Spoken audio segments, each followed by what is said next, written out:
انہیں پیغام دیتے ہیں اس کلمے کی بنیاد پہ پاکستان بنا ہے، اور آج انشاءاللہ اس کلمے کی بنیاد پہ پاکستان مکمل ہوگا، پاکستان کے دشمن مٹ جائیں گے۔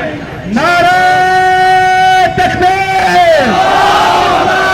پاکستان بنایا تھا، پاکستان بنایا تھا، پاکستان کا مطلب کیا؟ کشمیریوں سے رشتہ کیا؟ اس زندگی کی قیمت کیا؟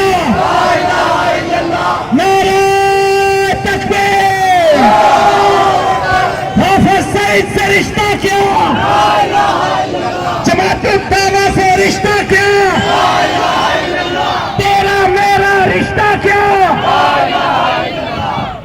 اور حضرات، آج ہم یہ بات بھی حافظ محمد سعید کے یہ پروانے اور یہ بیٹے کر دینا چاہتے ہیں کہ پاکستان صرف بلوچستان، پنجاب، سندھ اور کشمیر کا رہنما نہیں، صرف ان کا ترجمہ نہیں، بلکہ پاکستان ایٹمی پاکستان ہے۔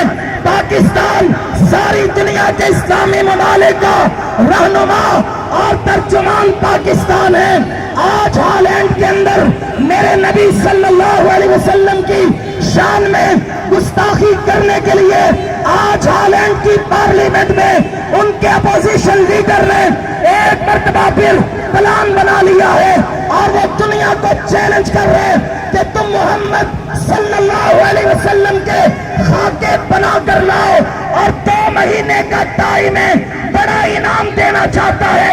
لیکن آج 14 اگست کے اس پروگرام میں اپنے امیر محترم کی طرف سے میں یہ پیغام دنیا کے کفر کو دینا چاہتا ہوں، یاد رکھنا، ہم پاکستانی یا کسی ملک کی طرف نسبت بات میں کرتے ہیں، اپنے نبی سے محبت پہلے کرتے ہیں، نبی کا کلمہ پہلے پڑھتے ہیں۔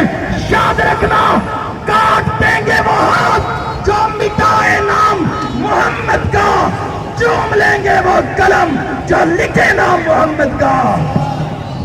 کافروں کا ایک علاج، کافروں کا ایک علاج، حرمت رسول پر، حرمت رسول پر، نعرہ تکبیر!